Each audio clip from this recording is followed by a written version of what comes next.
Hello everyone, it's Helen at Journaling Planet, and as promised, today I'm going to be working with the pieces of the abstract masterboard that I made in the last video. If you didn't see that, then please do hop over onto that video first if you're interested in seeing how I created this masterboard in the first place. It was a very fun process. I learnt some artistic lessons in doing it, and I'm really excited about getting into these pieces now of the masterboard. There are a few things that I need to do before I can properly start embellishing the ephemera, sort of due to the way that I work. Most YouTubers, when you see them work, they're very precise and they're very good at that. I have to applaud them for that. I tend to be more go for it and then tidy up later, which is what I'm doing here. I'm gluing it all down to something a little bit more solid, because at the end of the day, it is only glued to a very flimsy piece of packing paper. And if I want to make things like journaling cards and tags, it's just not going to cut it. So the first thing to do was to find a piece of Amazon packaging that was in my stash. I tend to keep this kind of thing for backing my journaling cards and my tags, just so that I have something sturdy. I don't have to buy any craft card or anything. It's just sitting there. I actually made quite a few mistakes whilst making this ephemera, and I'll talk you through each of those. I think it's really healthy for us to show our mistakes and our working and how we get through it, because sometimes you can just try something with this kind of masterboard and you can sort of think, oh, that material will work really well on this. And then when you actually get to it, you realise that, no, it doesn't work so well. So I'll talk you through the mistakes that I made and how I rectified them. In the whole masterboard, I only actually ended up losing one piece of ephemera, and by losing I mean I'd backed it already and I'd miscut it, and there was no way of sort of rectifying it easily. And so rather than just spend lots of time trying to do that, I just decided to accept that one piece of ephemera out of all these different pieces wasn't going to work this time. I may go back to that piece of ephemera at some point and cut it up into smaller pieces and make little tucks out of it. That's certainly something that I could do. It's not lost for all time just because I didn't decide to rectify the problem on this project. But conscious of the fact I was making a video for you guys and that I didn't want to spend all day trying to rectify one piece of ephemera, I decided to move on. But other than that, all the other issues that I stumbled across, I was able to correct. And I think this is very good for my self-esteem as, an artist. I feel even funny calling myself an artist, to be honest with you, because I consider myself very much an amateur, but that is what I'm doing here. I'm making art, so I'm an artist. And I think it's good for my self-esteem to actually see that I can push through problems. I can think of solutions. And at the end of the day, especially when you're doing collage, if worst comes to the worst, you put another piece of paper over the top of it, don't you? I mean, that's what you do. You just cover up the mistake and find a way of blending it in with the rest of the project. So I think that was something on this project that I perhaps did more than I've ever done in the past. And it was very good for me. And so if you ever have those feelings of, oh, I don't know, if I can do this, then I do recommend sort of pushing through a project and just finding that solution. It's good for building your self-esteem. Now here I couldn't find my corner rounder. It really infuriates me when things like that happen, because I do actually keep quite a tidy craft room. But for some reason, there's always one tool still that I can't put my hands on. And that drives me slightly around the twist when you actually spend time trying to keep things tidy and you still can't find the one tool you're looking for. So I ended up doing it by hand, rounding those corners. And it's perfectly fine. I mean, look at it. It's not perfect, but they're rounded corners. It's all fine. For this one that I'm doing right now, I decided to add a little tab with some of the leftover masterboard that I hadn't backed, so it was more flimsy. I put it through my circle punch and then just folded it in half and glued it to the front of the card as a little tab, which I really liked. Then I decided that I was going to make a little circle-inspired handmade stamp.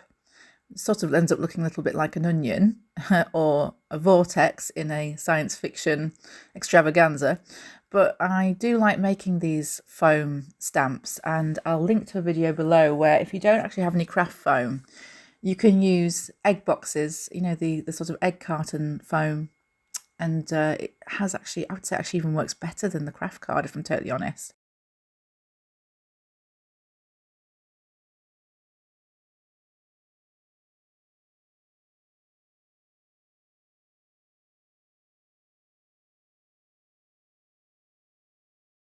But you can see there's sort of design that's going to come out on the card.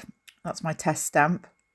I think the test stamp actually came out better than the final stamp in the end, but that's just the way of it sometimes. And I think it makes a nice little addition to this card, just something simple. My big task with this was really just to try not to overdo them. They're already really busy, these cards, with the masterboard in the background, and what I didn't want to do was do so much to it that it just looked overdone. So I was doing very simple marks, inking around, adding tabs, just nothing too crazy. That was the point of it. Yeah, so the idea was just to gently embellish these and have the confidence that the masterboard that I created in the first place was going to be the feature and was going to actually perhaps deliver most of the impact, and that the embellishments were really just small finishing details rather than, you know, the thing that everyone would be looking at. Now, the reason that I'm going through each piece with my X-Acto knife is, as you can tell, I cut this up very hastily, and that's what I was talking about before when I said, you know, most YouTubers are extremely precise with what they do, whereas I tend to dive in and then have to kind of rectify things later. I don't think I've ever cut a straight line with a pair of scissors. I'll just hold my hands up right now. I will accept that I'm just a member of that club. That's, you know, that's who I am. Straight cutting, very difficult for me. So the reason that I have the cutting mat, and you don't have to have one the size of this, I only use this one really for videos. I have a much smaller one when I'm working just with me, myself and I.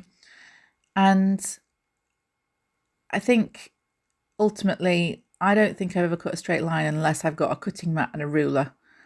I think even if I think I've got the cut with the scissors fairly straight, and there are some people who are very good at that, I'm just not one of them. And for some reason, maybe it's the positioning of my arm. Like, don't get me wrong, I'll keep practicing. I would like to be able to cut straight lines with scissors. That's something that I'm aiming to do. And when you say it out loud, it seems like such a basic thing, doesn't it? Such a basic thing to be working on. But I do find it, for whatever reason, very difficult. I can usually do straight lines if they're short, like for this tab. That worked out very well. Again, another piece of folded masterboard that hadn't been backed. And then I did sew around that tag. But on the whole, it's just a big challenge for me to cut straight. So I tend to go to my cutting mat with my ruler and my X-Acto knife, and then I know, you know, that I've got it where I want it to be. Decide to mix things up a little bit with this one and use some fabric. I have this ribbon. It's really ribbon, not fabric. I do use fabric later. I just cut some circles out of this ribbon and then did a little tab at the top. I just love how it worked out with after being sewn around. And then I decided, okay, so I've done some sort of basic embellishments on those. I'm going to move to something different and start using stencils. I have to say, I think the stenciling was actually my favourite out of all of the things that I tried. I did try first with this pen. The pen didn't love the surface of the masterboard. So here's something that I learnt. I wanted to go all the way around that stencil, and in the end I sort of gave up because, you know, the pen just wasn't loving it. Still looks fine. You wouldn't know that I was going to go all the way around a stencil because no one's going to see the original stencil. And then I did that stenciling up there with the black ink, and that's when I went, oh, that black ink, it's very subtle when you do it with a stencil. And I sort of just like the subtleness of it. So I started thinking, well, I'm going to try that. I'm going to do some stamping with the black ink, and I'm going to do some stenciling with it. And ultimately, this is how I did, I think, the rest of them. This is a little piece of scrap fabric. I bought a bag of scraps like this from a charity shop, and it cost me like £1. And honestly, I can't tell you how long it's taking me to get through these scraps of fabric. If you think, look how little you use when you're making a tab, it's just like maybe an inch square. And so when you've got a whole bag of it, it just really does, you know, it takes you time to get through it all. And then with this tag coming now, I thought, well, okay, that black pen didn't work out so well. I'm going to try some of my Posca colours and see how they work out on the stencil. And I had varying degrees of success with this. The pink one was very cooperative, and I think it's because it was a larger letter. But then, for some reason, I had the grand idea that I was going to do the Est 1892 and I was going to do it in orange, and the lettering is much smaller. And what ended up happening was that, for whatever reason, one, it didn't show up very well, and two, it sort of leaked everywhere. So I thought, oh gosh, well, that's not going to look very good. So I'll leave the pink seat, and what I'll do is I'll cover it up with some napkin that I used for the original masterboard that I had left over, that I'd drawn black circles on with just a normal black felt tip pen. And I'll just cover it up with that, and it'll just blend in. And Julie, it did. So that was one of those moments when I lifted the stencil up and I saw the orange just leaking everywhere, and I thought, oh great. And like once upon a time I would have been like, I've totally ruined that. And of course I hadn't at all, just had to find something to cover it up with. And then I went for this little piece of fabric again from that scrap bag that I bought from a charity shop, and just stapled that into place. Before, with the early tags, I was using sewing. Now I'm using stapling. I've used glue. I'm just doing that to demonstrate that whatever you've got in your stash, that you can use that to make tabs on journaling cards or make tabs on tags. You do not need to have a sewing machine to attach these things and make them look pretty. I think that the staples look really wonderful, and kind of, particularly with the abstract design, the kind of look utilitarian, and I really love that so much. This is just some ink stamping that I'm doing now, and I'm taking my time sort of, deciding which stamp to use. I really loved how this black stamping came out on the masterboard. I tried not to do anything that's too recognisable as a thing, because they're supposed to be abstract. So there was some shapes, there was some numbers, there were some letters, but other than that, I didn't like, stamp. I could have easily stamped a person. I've got stamps of, vintage ladies and things. I love those. But I really wanted to keep this and challenge myself to keep this as abstract as possible, because the temptation would be to start putting butterflies on there, to start putting flowers on there, people. And then to me, that just sort of was taking away from the beauty of the abstract masterboard, which is what I was trying to showcase. And here I am making a tab for this out of a piece of leftover masterboard that I decided I wouldn't actually turn into a piece of ephemera. And this is how pieces of masterboard come in so handy. You get a length of it, you fold it in half. As long as you've done it on something flimsy enough, you fold it in half, and then you cut the corners off it, and you've got a tab. All you've got to do is glue it either side, ink around it, glue it either side, you've got a tab. So don't discard those. If there's pieces of masterboard that you think, oh, I don't really want to turn that into a piece of ephemera, you can still cut it down yet further and have yet more of that masterboard magic. That magic where you cut the masterboard up and it ends up looking really interesting in a way that it didn't before, just by the fact that it's smaller. Well, you can do that again with pieces of masterboard by making tabs out of them. And I've just stamped some numbers across this, just to sort of echo the motif on the card itself. Got my glue stick straight on, and then this is probably my favourite out of all the bunch. I mean, certainly out of the journaling cards, that one is my favourite. I just love how abstract it is. And then I decided I was going to do something a bit different. I was going to try and cover the whole tag with a stencil, and I got this stencil from a YouTuber called Carrie Gibson. I absolutely love Carrie's channel. I've linked to her before, but I'll put a mention below so that you can look her up. And she makes her own stencils. She's a supremely clever woman. Look how that turned out. Isn't that interesting? Just such an interesting look. And again, it's kind of abstract, so it's not taking away from the abstract masterboard. It's sort of adding to it another dimension.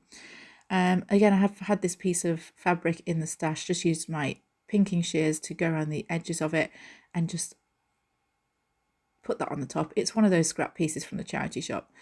I think here I put the staple in. I hated the placement of the staple. Luckily for us, staples are not permanent, so I could just pull it out and try again. And that's yet another mistake I made. I'm terrible at placing staples on things. I don't know why, but I do struggle sometimes. For those of you wondering, the thing that I'm cutting the corners with, it's just an old credit card, and you can use, any kind of hard plastic card, be it a membership card or something that's expired. And I've just gone around the edges of that card and just cut different lengths of corners off. So depending on the side of the tag or the size of the journaling card, I can just cut those corners off and they'll be even. I loved how this one turned out as well. I love the contrast between the white doodling that I did and the black stamping. Oh gosh, I was just so happy with how that one turned out as well. Again, nothing too concrete. It's all abstract, letters and numbers. That's what I'm working with. If you want a more dramatic effect as well, I considered doing this. You could use acrylic ink, but I didn't do that for two reasons. Sorry, acrylic paint, I should say. I didn't do that for two reasons. Firstly, I would have had to wait for it to dry, and I spent a long time waiting for the masterboard to dry already in the previous video. And as anyone who watched that video knows, patience, not my strong suit. So I decided against that. But the other reason was that I actually wanted it to be quite a subtle effect. Again, I'm trying not to distract from the masterboard that I've created, because that is the thing in this project that took the most time. So it's the bit that I actually sort of want to showcase, if that makes sense. So there's a couple of reasons that I didn't use acrylic paint. This was another one that I loved how it turned out. The lettering on these, when I went over with the black ink, it worked really well. I would say if you want to do this project for yourself, go back to the first video, look at the masterboard, how it was made, and then do the stenciling. If you don't have the stencils I have, which is, let's be honest, the odds of that are extremely low, then obviously you can use whatever stencil you have with some black ink. If you haven't got stencils at all, like not even, say, for example, the kiddie stencils that you can get in shops that are just letters and numbers, you can use those for your artwork, and they are very sturdy plastic, which is great. So very unlikely that your ink or your paint will seep under them. But you can also make your own, and I'll link to a video below where I show you how to use old photographs. So you can make your own stencils out of photographs, as I've said. And you can also use, and I'll have to do a video on this at some point, the covers of good quality magazines are so sturdy for making stencils, and I really recommend using them because they last a long time. They are free if you've got them in your stash. If you've got magazines in your stash with really sturdy fronts to them, covers, then you can cut out of those with your X-Acto knife or your scissors, abstract shapes. If you're more competent with the X-Acto knife than I am, you can cut concrete shapes. This is the piece of ephemera that I broke. I'll probably go back to it at some point. I clearly used the wrong side of my corner cutter and then couldn't figure out how to even it out. That's basically what happened. I was like, what's I done here? And I'm going round and round this thing. I'm just like, what, what's going on? Ultimately, I just cut it to a shape that I'm like, that's irretrievable for now. I'm just going to put that to one side. Ultimately, I was really pleased with how these turned out. And I'd like you to leave some comments below, if you can, about what you think of this project, if you might try it, what you might do differently. If anything that I've said has resonated with you, I'd love to hear about that.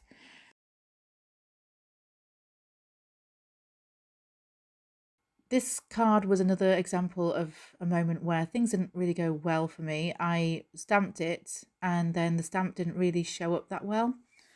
And so I was like, oh, okay. I was really hoping that those numbers would kind of pop.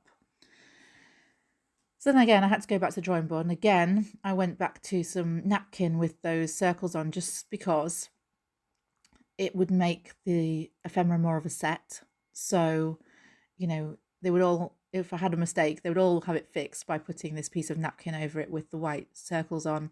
And it worked a treat, just as it did last time. So I think, the key thing is if you're doing mixed media, well, part of mixed media is about sticking down pieces of paper and layers. You just layer over your mistakes. And this is something that I'm sure some of you are more than aware of, and you're wondering why on earth it took me so long to just accept that you could do that rather than creating some big drama in your head when you got something wrong.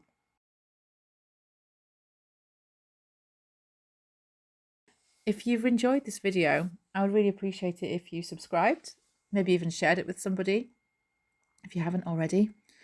And thank you so much for watching this video.